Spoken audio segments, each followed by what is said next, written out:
Alam niyo ba, Mare, kung anong masarap gawin pagka ganitong maulan? Siyempre hindi bembang kundi magluto ng sopas. Mas lalo pang sasarap yan kapag antik na sangkalan ang gagamitin mo.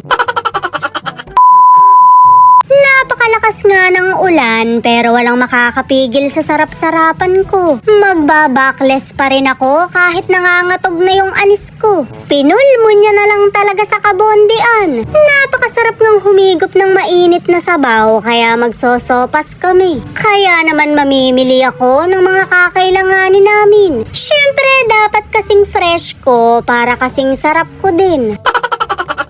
O diba, hindi ako takot sa bawang kahit may lahi akong aswang. Mas nakakatakot pa rin kasi yung mga kaibigan mong plastic. Maulan pa naman ngayon kaya nagsisilutang yan sa gigilid. Habang yung iba naman nasa GC nyo lang.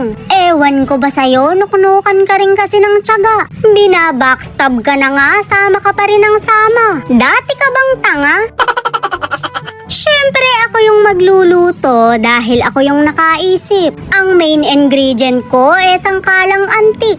Mas pagod na, mas maganda. Goods na goods pa yan, Mare. Pwede pang hindi palayain.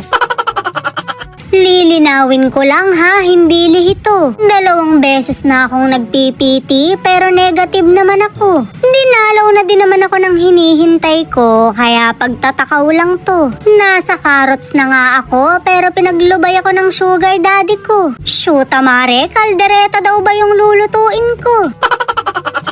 Naghimay na nga lang ako ng sahog para may ambag naman ako. Dinamihan ko yan ng atay dahil lusaw na yung sakin. Baka sakaling tumubo pa yung sakin kapag nagmukbang ako ng atay. Mabuti na nga lang at kumakapit pa rin kahit sinliit na lang ng munggo.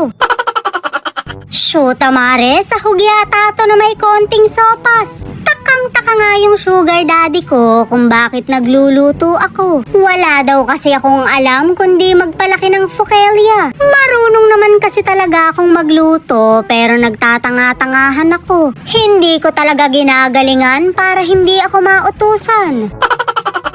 Napakadilim nga ng kalangitan pero mas madilim pa rin yung budhi ko dyan. Mare, hindi ako magpapakabog. Masarap ka lang talagang kabugin dahil nakapalabas pa yung likod mo. Tinikman ko nga yung luto ko pero hindi ko diniretso yung kutsara. Mare, hindi lang kasi kami kakain ito. Baka magtaka na lang sila kapag naglasang bagang to. Parang mali yata yung desisyon ko na nagsopas ako. Pulang kabayo pala yung masarap pagka ganitong maulan. Paano pa gagawin ko? Maluluto na to. Wala na akong choice kundi pangatawanan na lang to. Shoota, Mare, napakatagal pa naman ang huling inom ko. Biruin nyo naman, 1 linggo nang napaprank yung atay ko. Ala kasi yung ine-expect niya pero tubig lang pala. Napapabayaan ko na talaga yung sarili ko. Habang kumakain nga ako, siya namang buhos ng ulan. Pero kita nyo naman, hindi ako nababasa. Napakalaking bagay talaga kapag may puno. May masisilungan ka na sa ulan, may masisilungan ka pa sa araw. Kinakaibigan pa nila ako dahil may bunga yung mangga namin.